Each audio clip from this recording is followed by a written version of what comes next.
Good evening. Good evening to everyone. Welcome to this webinar on choosing the right processor and development tools for your application. I warmly welcome for this webinar. Before we go into the session, let me check whether I am audible or not. Am I audible? If yes, please type yes in the chat box. Yes or no. Okay. Thank you. Thank you. First, I would like to thank for the co-host, KL University, for this opportunity. And about Pantech, like we are the manufacturer of development boards. Like we manufacture a lot of development boards like microcontroller boards, DSP boards, FPGA boards, and sensor interfaces. We also manufacture powertronic equipments, lab equipments, and powertronics and drives. We also sell algorithms, like we have a lot of reconfigurable algorithms on AI which could be modified for your own application. So our vision is to help millions of people to learn the technology in an easy way. That's our mission. So there's an announcement, like attendance link will be available at 5:15 p.m. so you could fill up. The certificates will be available within 1 or 2 days on our website. You could download on the link. You can make this stuff. Okay.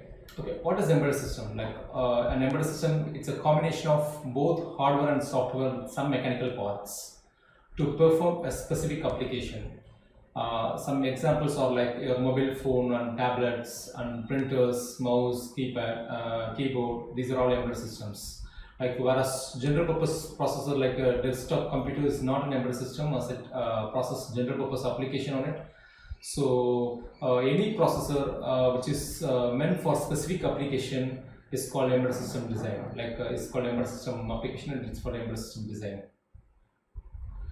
So basically there are two types of embedded system. One is hard real time and another is soft real time. Like hard real time is like whenever missing a deadline may cause an havoc, like that may be a nuclear reactor or any aircraft with temperature control system in an aircraft engine. So soft real-time systems like missing a deadline may degrade the performance of the embedded system. That may be a mobile phone, like missing a deadline like will only degrade the performance of a mobile phone. So that's a soft example for soft real-time systems. So basically there are two types of embedded systems. One is hard real-time, another soft real-time. But whenever you design a hard real-time system, so you have to take care of, while you design a hard real-time system, so you have to take more care on designing a hard real-time systems. Coming to the idea, like how to convert an idea to a prototype, like basically there are a series of steps involved in converting your idea to a design and to a product, and finally to a product. Like the first step is to collect the hardware requirement specification as well as software requirement specification, either from the customer or from a brainstorming session with your team. Like you could collect the hardware details, or like what are all the requirements you need, like whether it is battery powered, whether your application needs a battery powered, or what type of interface you need.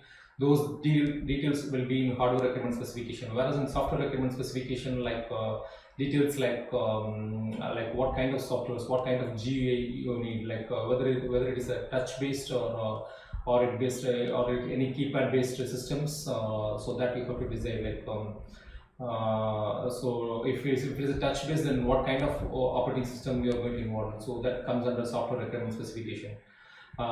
Then the next part is to choose the right processor, like because there are a lot of processors available in the market, starting from microprocessors to microcontrollers and DSP processors, CPLDs and FPGA. So you have to choose the right processor, which we will be covering up in detail in the next sessions, and like and also to choose the right development tools, like what kind of compiler you have to choose, what kind of language you are going to choose, whether you are going to choose C language or VHDL or Python. So you have to design the language as well as you have to design the development tool, what compiler you are going to choose, and like what kind of compilers, assemblers and linkers you will be using, and what kind of programming tool you will be using for programming the board.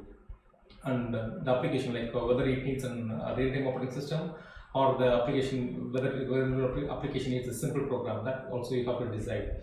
And finally, you have to choose a package, like what kind of package IC packages you have to design, like whether it's a quad flat package or a dual inline package or a bulk grid array. So because each and every package will needs a different kind of investment tool. Some may require a soldering iron, some may require a soldering station, some may require a oven which costs more than 10 lakh rupees to mount a big bulk grid array ICs on the PCB. So you have to choose the packages, as well as you have to choose a production tool, like what kind of tools, whether you are going to have in-house production or either you are going to outsource to the assembly house. And the next thing and next step in product design is schematic design. It starts from schematic design, converting the data sheets to schematics using Cadence or mental graphics tool, or you can also use open source Eagle software, like there are a lot of open source schematic design software is available. So first process is to convert the data sheet to a schematic design. Once you convert schematic design, then the next process is layout design. Layout design, like you'll be using mental graphics pads designer or Cadence, you can PCB layout or any Cadence like Cadence tools, like you could use. And while designing in schematic itself, you have to take care of the design for testing as well as design for manufacturing. Design for testing is nothing but like how many boards you could test on a single day. That has to be decided while you design the board, like where you have to keep the test points and where you are going to keep the probes, such a way the layman should test the boards. Like you should test more number of boards in a single day. If you walk into any mobile phone manufacturing company, you could see only the diploma people and as well as the normal 12 people testing the latest iPhones and latest mobile phones with commonly available test zig tools, test zig and tools, which was designed by the programmer, So you have to take care for design for testing while designing the schematics as well as layout process. And the second thing is you have to take care of the design for manufacturing. Design for manufacturing is nothing but like how many boards you could manufacture on a single day. Like that requirements specifications you have to take care while on the schematic design and layout design part. Where to keep the test probes and where to keep the connector details and like mounting screws and everything has to be taken care on the designing part itself. Like then the next thing is assembling. Like assembling. Either you could have an in-house assembly or you could outsource to an assembly house. And finally, the debugging. The first is the prototype testing. Once prototype testing is completed, then you could go for a test zig, which where you could test 1,000 boards in a single day. And finally, the enclosure design. Enclosure design, you could use a 3D printer or you could go for a CNC based. Laser cutting machines. Especially if you choose a metal based enclosures, if it's a plastic based enclosures, you could go for a 3D printer for verification. Then you could go for a die cut when you go for large scale. Finally, if your product is meant for any medical grade application or defense grade application, then the product has to be tested to FCC or CE certification for, especially for medical grade or for consumer grade market. And if you go for a defense, if you manufacture product for a defense grade, then you have to go with MIL standard. Like these are the standards which is used to verify the product whether the product met the requirements and met the specifications. And finally, design of test zig for mass production. So these are the steps which is involved for prototyping to a product. So converting your idea to a prototype and finally the prototype to a product in embedded context. So the next slide coming to the is how to choose a processor, how to choose the right processor for your embedded system design. There are a lot of processors available, like we have microprocessors and 8085 and 8086, which was not used now, it was completely obsolete. And we have microcontrollers, and microcontrollers again we have 8-bit microcontrollers, 16-bit and 32-bit microcontrollers. And in DSP processors we have the TA based processors. DSP processor was dominated by two companies. One is Texas Instruments and another is analog devices. Like TI provides various of fixed and floating point processors, and CPLDs and FPGA. We have CPLDs and FPGA. Like the market was dominated by Xilinx and Altera and Lattice and Actel. So these are the 4 companies which dominate this FPGA markets. And finally, the general purpose processors like Pentium 4 and Intel. Generally, these processors are not used for designing an embedded system design, like as it dissipates more heat, as well as it's not recommended for embedded applications. Like it needs a wall-mounted power supply, and wherever you need huge memory, huge memory where power is not a constraint, then you could go with general purpose processors. But whenever you design an embedded system design which is portable and it is battery powered, those kind of applications, then you have to go only with this kind of microprocessors, microcontrollers, and DSP processors. Even in microcontrollers, like we have a wide variety of manufacturers like Dallas, Philips, Renesas, Freescale, Texas, and Microchip. And DSP processors dominated by Texas, Analog Devices, and Motorola. And CPLDs and FPGA are dominated by Xilinx, Altera, Lattice, and Actel. And general purpose processors are dominated by Intel, AMD. Other than this, we also have mobile processors, which I have not covered up in this session. Like there are companies like Qualcomm manufacturing a Snapdragon quad-core processor meant only for mobile phones and PDAs or tablets. So which will be covered up later. So if you take microprocessor, like if you take microprocessor, the basic of microprocessors, everything is external. Like you have memories and UART interface and like parallel peripheral interface. Everything is external. Like everything is an external chip which you have to interface with the main microprocessor 8085 or 8086, which needs a PCB design, which includes a PCB design for your embedded system design, which has a complex design. Most of the microprocessors substitute is meant only for now. It is used only for learning purpose, like it's only in syllabus curriculum. But most of the companies are not using microprocessor for the new designs now. And when you come for microcontrollers, everything is internal. Like if you check UART interface, that's it's inbuilt in the chip itself, and timers and ADC and DAC and CAN controller networks and all the memory part and the program memory part and data memory part. Everything is on chip.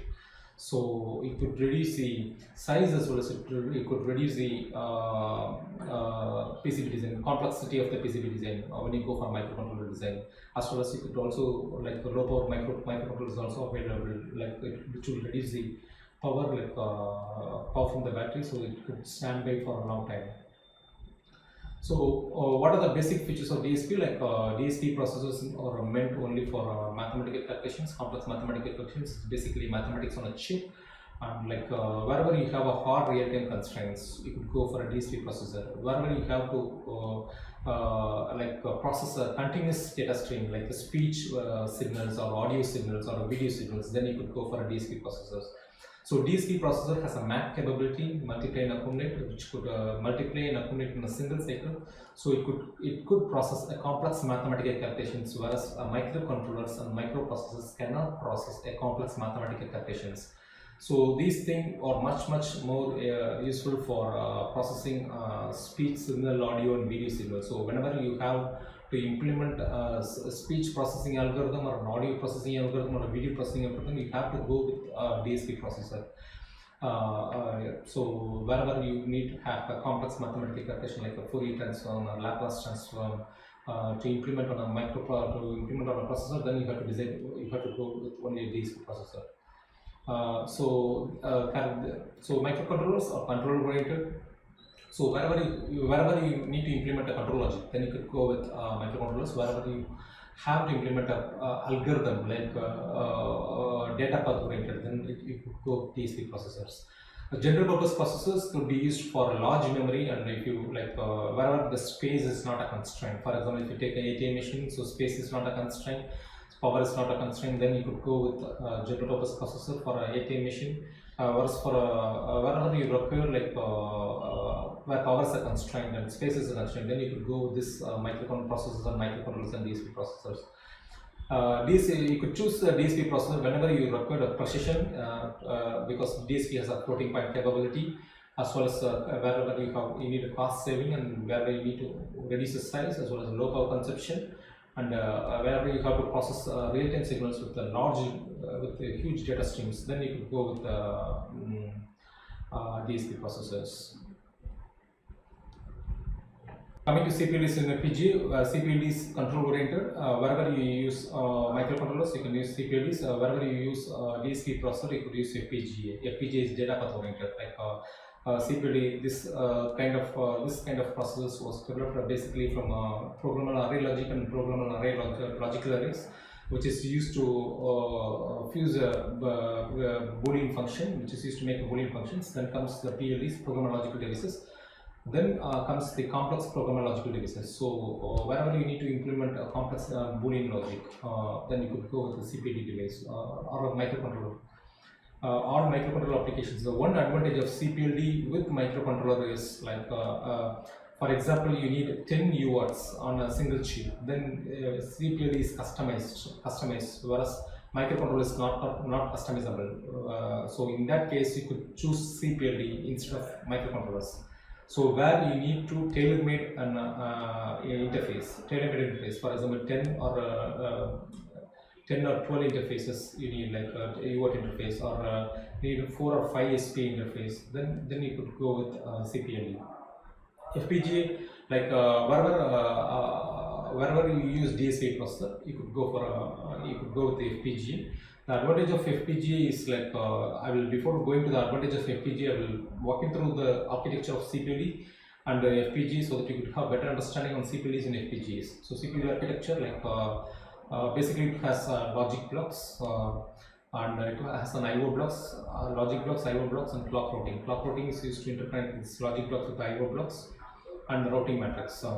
So it doesn't have a memory unit or an the core processor, as like FPGA has a soft core processor and hard core processors, whereas in CPLD there is no soft core processors or hard core processors. So coming to FPGA architecture, we have the same kind of logic blocks, IO blocks, CLBs we have, and clock routing matrix, memory, multipliers and DSP blocks. We have processor core here and multipliers for map capability and memory. So the advantages is the processor core and the multipliers and the memory part, which is not in CPLD. So it could do complex mathematical. FPGA can also do complex mathematical calculations. So coming to the FPGA technologies, we have SRAM, which is reprogrammable, but it is volatile. So when you power off the FPGA, like the programmable will get erased. We also have flash kind of technology like Spartan 3AN. N stands for non-volatile, which is reprogrammable and non-volatile. That's a flash memory kind of FPGA. And the antifuse is a one-time programmable. It's mostly kind of an ASIC kind of thing. Like it will be, the application has been fused one time and it will give it to the customer. They will provide it to the customer. So after that, you cannot reprogram it again. So these are the types of FPGA technologies. Coming to DSP and FPGA again, like DSP is sequential, like and whereas FPGA is parallel processing. So if you take this example, 256 clock cycle needs 256 operations needs 256 clock cycles, whereas in FPGA 256 operations can be done in one clock cycle. So it's you have high performance, provided the algorithm should also be in parallel. If the algorithm does not depend upon the previous inputs, if the algorithm could be processed parallelly, then you opt for FPGA. If the algorithm is sequential, then it depends on the clock, like the performance depends on the speed of the DSP and speed of the FPGA. So if the algorithm is parallel, then you could the performance will be higher in FPGA than the DSP processor. So whenever you have a parallel implementation, so if you take an example for FAR filter, FAR has a serial realization as well as parallel realization. So whenever you have a parallel realization which does not depend on the previous inputs, then it's better to opt for an FPGA. So it's high performance. So when to use DSP and FPGA? Whenever you need higher performance, whenever you have a parallel algorithm, you could go with FPGA. Whenever you need a customized design, DSP cannot be customized, whereas FPGA can be customized. Here, like that, you could double the UART interface, or double or triple the UART interface. If you need audio codec, you can have more number of audio codecs. FPGA will have a large number of IO pins where you could customize, you could tailor-made the processor according to your own need, which is not possible in DSP processor. So customized design is one advantage of FPGA. Then the next point is the system integration. System integration is when you go with the FPGA, the size and the bill of materials will be reduced when you design a product with FPGA. I'll show you an application for this example, the less board real estate. So here is an example board of DSP processor, which is built on TI DSP TMS320C6711 processors. So if you check the peripherals of the processor, we have a power supply unit, and we have an audio codec unit to process audio processing, and we have memory unit to process to store SI memory to store which was generated in runtime, and SDRAM. So all these are volatile memories, and we also have a display controller to interface with LCD or TFT like that, and we also have a UART and timer interface. So in the power supply will dissipate more heat. So that kind of silicon logic cannot be incorporated inside the FPGA. So we are power supply part. Audio codec will have a analog ground, as well as audio codec will have analog ground, which cannot be included inside this analog part, cannot be included inside the digital part. So that cannot be integrated, that cannot be placed inside an FPGA, and pointer also cannot be placed. And memories will request more silicon area, so that can also can be eliminated. So the rest of the part can be eliminated, can be made into single chip inside a single FPGA, and the other part can be interfaced, like audio codec can be interfaced, and power supply part can be interfaced, and the SDRAM and SRAM can also be interfaced with this chip. So this is the advantage, you could reduce the bill of materials, so you could reduce the cost, you can reduce the complexity of the PCB design. At the same time, you should also have to check whether it is the FPGA cost is viable for your product or not. Especially when you design a hard real-time systems for a satellite-based application or a nuclear reactor, or wherever wherever the critical process is going on, then you could opt for FPGA because when designing such systems missing a deadline may cause havoc. So you could go for an FPGA. So the other thing is multicore processor. So multicore processors, so in order to compete with the FPGA market, DSP manufacturing companies, they come up with two processors on a single chip, so that they could also implement parallel processing on their processors. So they introduce symmetric. There are two kind of multiprocessing is there. One is symmetric multiprocessing, and another is asymmetric multiprocessing. Symmetric means the core inside the processor will be identical, whereas asymmetric multiprocessing, the core will be different, ARM core, and the one will have an ARM core and the other will have a DSP core. So ARM core will take care of the embedded part, and DSP core will take care of the audio, image, and video processing. This kind of processing, so since it has two different cores, it could also use two different operating system, and whereas symmetric multiprocessing, it could have a common shared memory with one operating system. And asymmetric multiprocessing, there are different memory, without shared memory, and two different operating systems. One example for multicore processors, symmetric multiprocessing, multicore processor BF561. In this, we have two identical cores, two identical cores. We have a voltage regulator and JTAG to program the chip, and watchdog timer and UART interface to interface with IRA, and to interface with other external peripherals. SPI to interface with SPI devices, and port is for audio.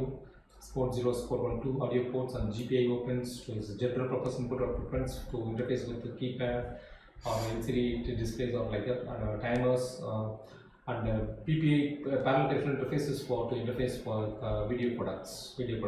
So everything is on chip, nothing is external. So you could reduce the size as well as like the cost of the extra chip. For us, TA has OMAP processors, which has ARM as well as DSP on a single chip. So ARM will take care of the most of the mobile phones which was manufactured from 2010 to 2014 was using OMAP processors until like Snapdragon came inside the picture. So ARM 11 is take care of the embedded part, and TMS320C AA series will take care of the audio, video, camera interface, and audio part. Those audio and video part, and image processing part. Apart from this, it also has a UART interface to interface with GPS and high-speed WLAN interface and Bluetooth interface, as well as TCS modern GSM modern chipset, TCS modern chipset interface, as well as with they have USB and OTG and we have audio codec interface and like TV out and display controller like TFT display, and we also have a MMC card, MMC SD card, and real-time clock and camera module, high-speed peripheral. Everything is on chip. Apart from this, on NOR flash and NAND flash, and emulator for finally for debugging. So everything is on chip. No need like to compete with the DSP, to compete with the FPGA. TA came up with this kind of parallel processing processes, which you could use it for your embedded system design. So when you go for comparison, like wherever you need a low cost, like for example, if you are going to implement a simple door lock, then you could go with microcontrollers. If you have a complex mathematical problem, then you could go with a DSP processor, and if you are going to implement that in a hard real-time systems, then you could go with FPGA. Obviously, the cost will also be okay, because if you take a normal Vertex series processors, the cost will be around $100 to $140, whereas DSP processor will be around $20 to $25. And ASIC is one more like application-specific integrated circuits. It's specifically meant only for that application. The IC's integrated circuit specifically meant only for that applications. The cost will be, the unit cost will be very less actually, but when you go, it requires a lot of quantity. The non-recurring costs will be very high. Only if you have, only if you could sell 10 lakh products or 1 lakh products, then it's better to go with ASIC kind of processors. So coming to the process selection criteria again, first you have to go with the development tools, like what kind of development tools you are going to use, whether you are going to use a C language or computer-based one, or assembly-based language, or graphical programming. Because the recent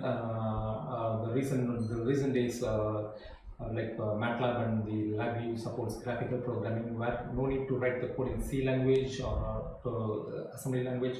Just drag and drop, create the codes, and directly download to the programs. So that application that. So you have the first thing is you got to choose the development tools. The next is how many number of IOs you require for your embedded system design, because there are processors available from 8 pins to 40 pins to 48 pins and 64 pins and 144 pins and 176 pins, 208 pins. So you have to choose the number of IOs required. If you need more number of devices to be integrated, then you could choose the pins with more number of, you could choose the ICs with more number of pins. Even if you take ARM processor is available for even for 48 pins. It's also available, 64 pins is also available, and even 144 pins is also available. So you have to choose based on the number of IOs you have to choose. Then the performance, what kind of speed you need actually. Performance depends upon the clock frequency used. For example, 8051, it works with 11.592 MHz, which will be very less speed when you compare with ARM processor, which runs at 25 MHz. And if you compare that with the DSP processor or ARM Pantech series, which runs at 100 MHz, obviously you're going to get higher speed, because the speed depends upon the clock frequency you use. If you take a desktop processors, we normally used to say the speed in terms of gigahertz, like 2.5 gigahertz and 1.1 gigahertz or 2.5 gigahertz. So you have to choose what kind of performance, what kind of speed you need actually. and the cost, like what kind of cost, like for example, if you are going to go with a simple product, then you could choose a 8-bit microcontroller with a less number of pins, which is going to cost only 20 rupees or 30 rupees. So you could cover up the cost so that you could sell the product within like 100 bucks or 200 bucks like that. And coming to the operating system, like what kind of operating system you need, whether it needs a virtual memory or because of operating systems like Windows CE needs a virtual memory, whereas the Linux-based real-time operating systems like microcontroller Linux, they does not need virtual memory, so it doesn't need a memory management unit. So microprocessor, even without memory management unit, can also run Linux RTOS. Coming to the hardware tools, like what kind of hardware tools you need, like to what kind of packages you choose, and what kind of hardware tools you need to mount the chip on the PCB, that you have to decide. And coming to peripherals, like you have to check whether the necessary peripherals on chip or not. Like for example, if you take CAN interface, some of the processor does not has a CAN interface on chip, whereas some processors has a CAN interface on CAN chip. So you don't need of external ICs. So in that case, you could go with the one which is which has the interface on chip. And coming to the power consumption, like whether your microcontroller can work on low voltage, whether it has a sleep mode, and so that you could power from battery, so that it can switch on for a long time. Say, if you check a digital clock, it runs on a AA battery for 6 months. Similarly, like if you could make low power devices, like low power, you have to check whether your application needs low power, so that it can runs on a battery for a long time. Else you have to design a wall-mounted power supply, which could be incorporated inside this processor-based criteria. So coming to the selection of packages, like if you use a dual inline package, then you need a soldering iron. Like if you need a quad flat package, then you need a soldering station here. And if you like a PLCC plastic lead chip carrier, like again soldering station, BG needs a O1. So you have to choose the right package: dual inline package, quad flat package, SOIC. These two things you could done manually, whereas this O1 it has to be like you need skill labor for this, and the cost of the O1 will also be very high. Like the normal cost starts from mounting a BGA package starts from 10,000 rupees to 10 lakhs to 1 crore rupees. The whole cost comes around nearly around 1 crore rupees. So coming to the hardware design flow. So the first thing is schematic design. Once you collect the data sheets of each and every parts you need, then you have to make this schematic design. Connect the schematics. You have to connect the schematics as per the data sheets, or you can collect from any reference material. Then the next process is layout design. Like you have to go for a PCB layout design, like where you could make the footprints and route the board, and finally like assembly and testing. So these are the things. These are the steps in hardware design flow. Coming to schematic design and consideration, like steps to be considered while designing the schematic. Whenever the first thing is power supply design. Like sometimes the processor needs a multiple power supplies. It may require 5 volt, or it may also require 3.3 volt. It may also require 2.5 volt and 1.8 volt. In that case, you have to design the power supply design by using software called WebBridge Designer, or any other software which is available in the market. And you have to take care of the high-speed signals, like high-speed ADC and DAC, where you have to do the ground splitting. Like you have to split the analog grounds as well as the digital grounds, and you have to calculate the proper calculation for the decoupling capacitors for the VCC pins. And like you have to place the ESG protection diodes wherever you have ESG sensitive devices, like the USB kind of. Whenever you have a USB interface or a HDMI interface, then you have to place ESD protection diodes to protect your product.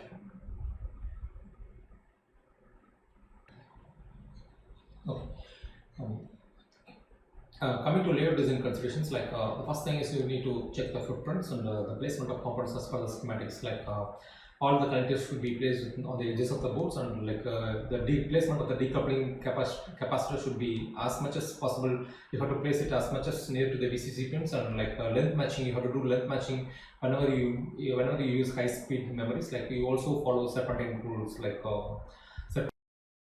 lengths, and you should avoid right angle traces whenever you take care of the routing. Like so you have to place the high speed memory processor like DDR and those kind of memories. You have to place as close as to the processor. You have to close. So these are the design considerations you have to you have to go through while doing the layout. Apart from this, there are a lot of design considerations on that where you could Google on where you could search it on Google, and you can find a lot of things about that once you get into a layout design, or once you practice layout design practices.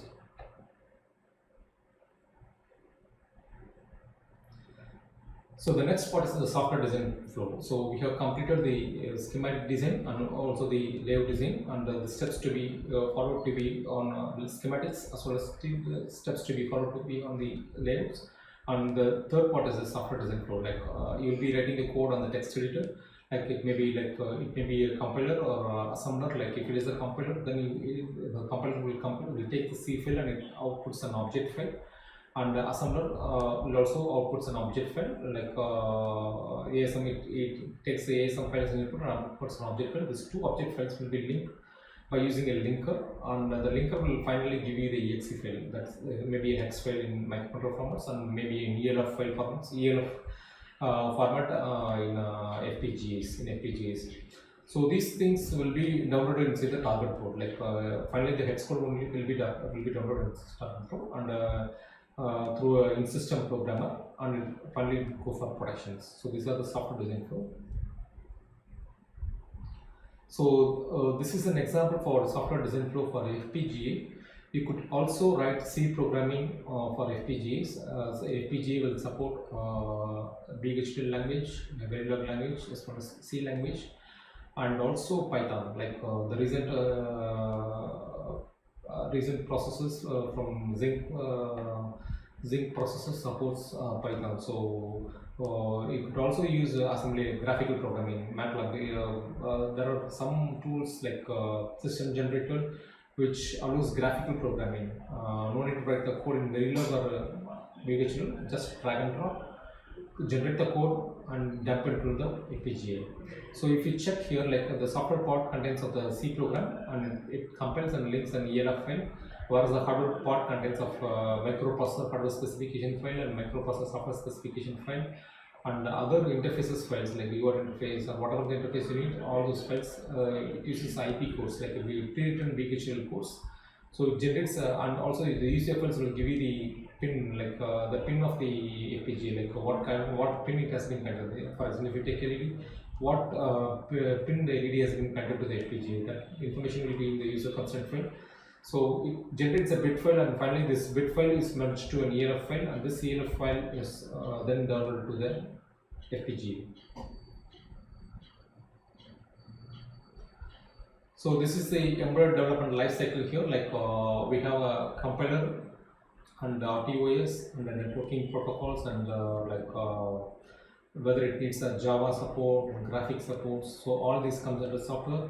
Whereas in hardware selection, like you have to choose the right processor, and like schematic design, board bring up, and board diagnostic and testing, and finally the integrating part on both the software, hardware and the software is mixed together. Again, prototyping, like visualization, testing, and tracing, and like profiling, and like profiling is used to like optimizing the code, and finally debugging. So this is the typical embedded development life cycle.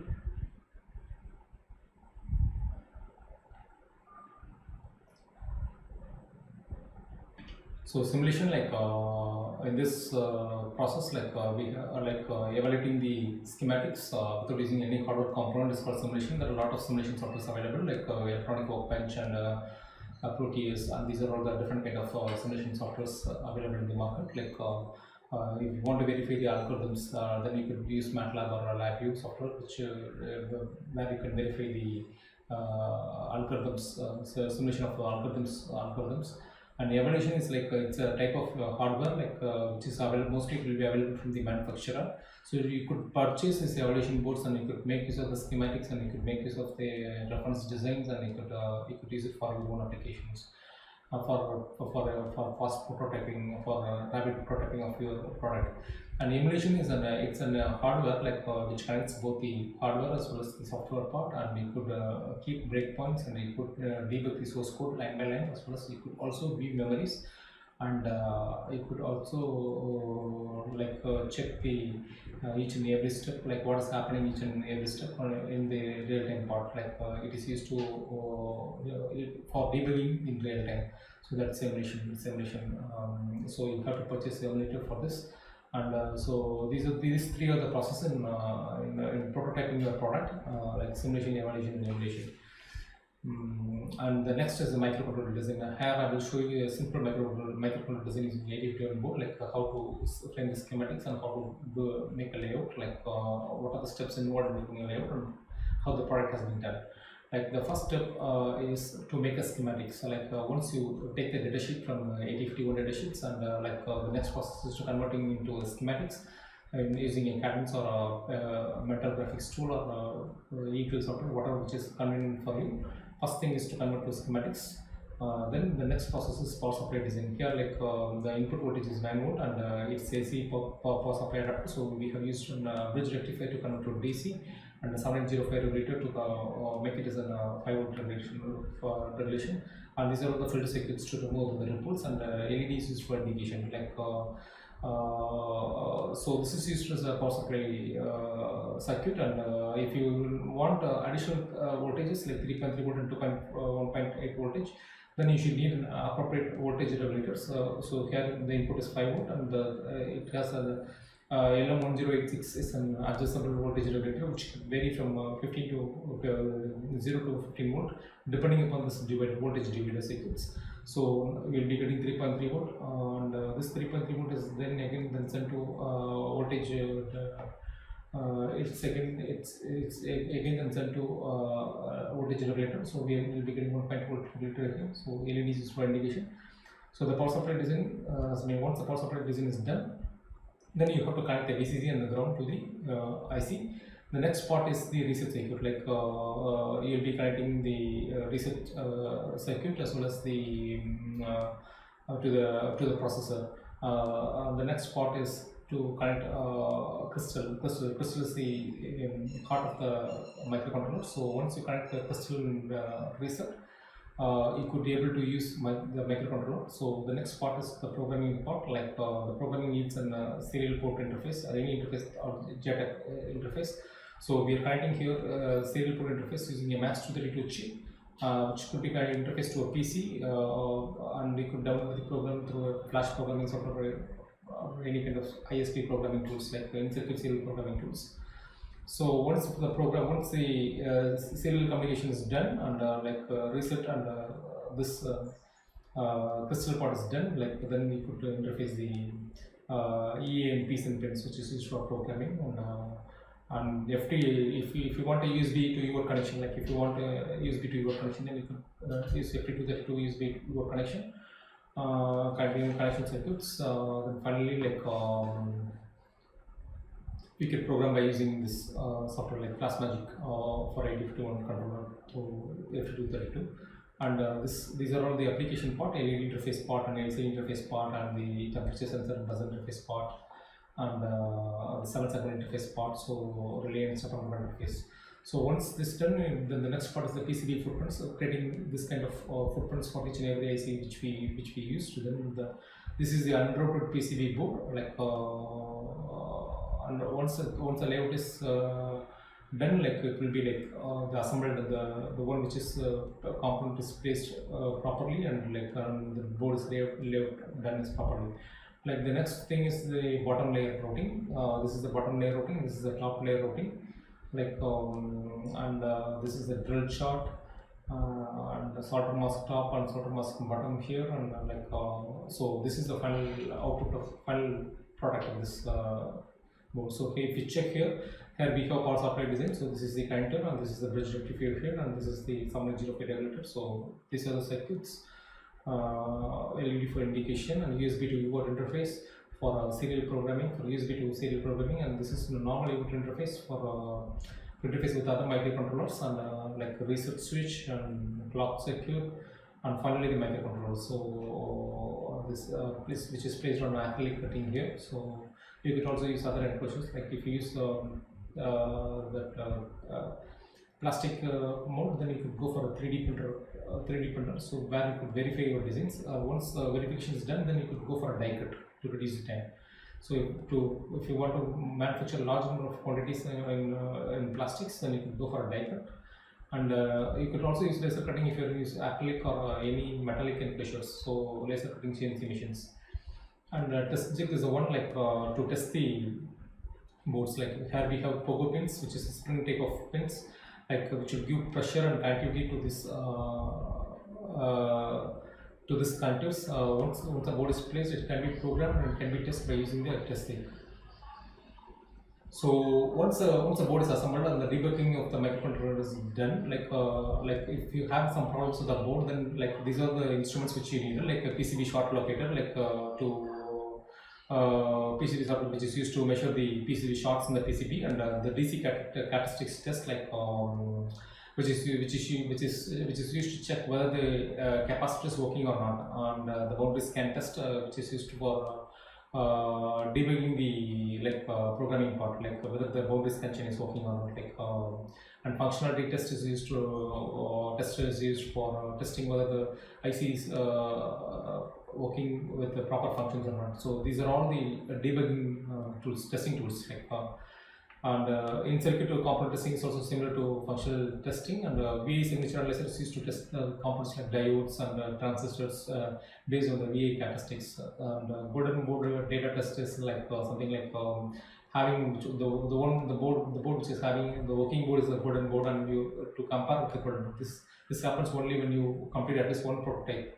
So the board which is working is considered as a golden board, and you will be comparing the characteristics with the golden board.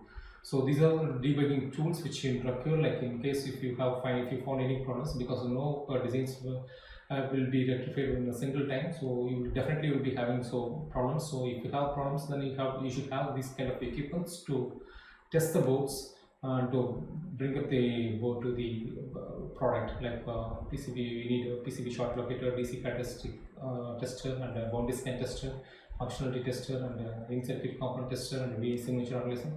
Next slide is some of the lessons learned from our mistakes. So I'm going to share you like two of our failure products, like what we learned from them, and what you could also learn from them from these mistakes. So the first product is the Zigbee module. Actually, basically, like it contains a free-scale semiconductor integrated circuits. Like it was designed at the year 2012, around 2012. Like we take around 1 year to complete this product. Like both hardware as well as software part. So once the product is completed, and we sold it for 1 year, and for the third year, like around 2014, like we are not able to get the chipset, like the IC has been obsolete, so we are not able to procure the IC. So when we do a background check, like the supplier itself is not confident on that IC part. So that's main. So like whenever you design a product, like the IC should be in market for minimum for 5 to 10 years, so that you can sell the product to 5 to 10 years, and you could make profits on the products. If you're not able to sell the products for more time, then like you are not able to cover the non-recurring cost, which is a cost which was given for the human resources during the design of the product life cycle, for the cost spent for schematic design and layout design and like manufacturing and assembling. Those costs cannot be recovered if you're not able to sell the enough quantity.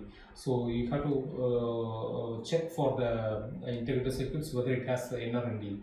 Not recommended for new designs. If the product has an NR&D, then you have to stop the design, and you have to look for optional, or you have to choose for the alternative products. The delay in time to market is a lesson which we learned from this product.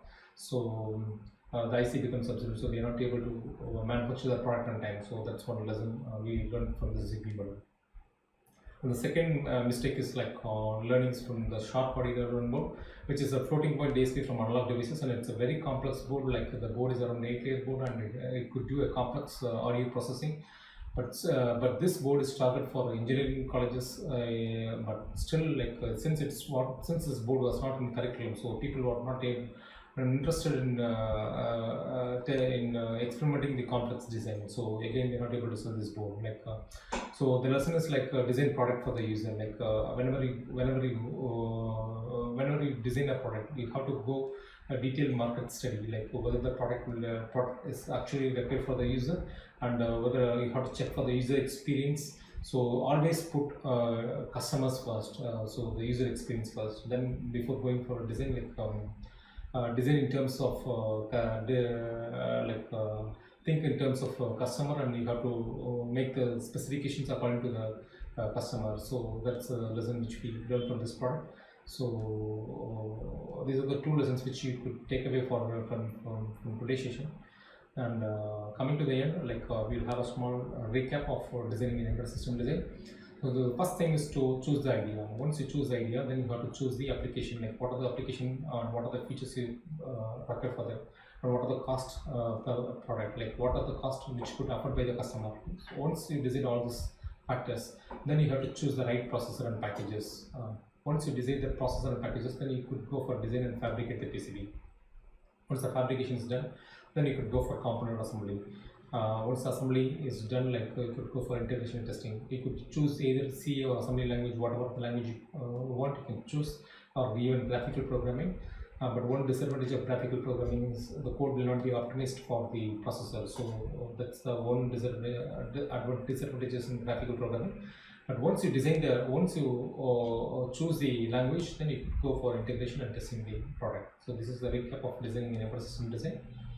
So coming to an end, I would like to thank you once again for the co-host here at University, and thank you so much for attending this webinar. And we have a small announcement, like we are going to conduct a series of MATLAB session, compromising like starting from the basics of MATLAB to like the image processing, implementing image processing, speech processing, audio processing concepts, and we are also going to cover up machine learning and deep learning algorithms. So this session will be for 30 days, and we'll be covering around 45 minutes daily. So definitely you could learn a lot on this session. It is free, and you could attend on this channel. And so I would like to invite you for this session. Like you could so I could also give you assurance that the topics which we will cover will be much more than the topics which you learn from the curriculum, like from the basics of bachelor degree as well as the master's degree. So we will be covering up all the topics of image processing and video processing algorithms. So I once again welcome you to this workshop on MATLAB Masterclass series. So once you learn for 45 minutes daily for 30 days, definitely you will be an expert on MATLAB. Thank you once again. Thank you for attending this session. If you would like to connect me on LinkedIn, you could. I have provided my LinkedIn link on the description box. You send me a request, and we will connect together and learn together. See you in next.